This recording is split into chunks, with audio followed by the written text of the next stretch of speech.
ৰাতিপুৱা সময়কণ সঁচাই বহুত বেছি দৌৰা দৌৰি হৈ যায়গৈ।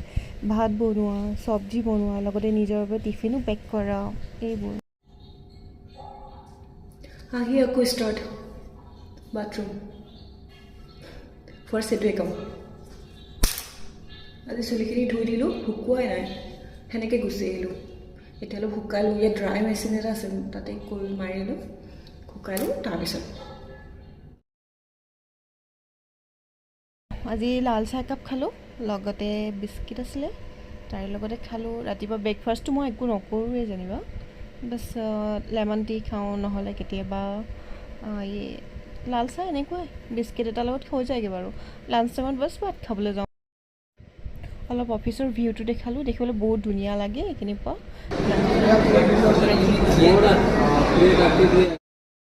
লাঞ্চ কৰাৰ পিছত কেতিয়াবা যে কাম কৰিবলৈ একেবাৰে মন নাযায়, মোৰ সঁচা কথা কৈছোঁ, একেবাৰেই মন নাযায়। টাইমডাল পাছ কৰি থাকিবলৈ মন যায় মোৰ, সঁচা কথা ক'বলৈ গ'লে। আৰু এনেকুৱা লাগে কেতিয়া মই ৰুমলৈ যাম, মই সেইটোৱে ভাবি থাকোঁ। টাইমটো সেইদিনাখন আকৌ টাইমটো নোযোৱাই হৈ যায়।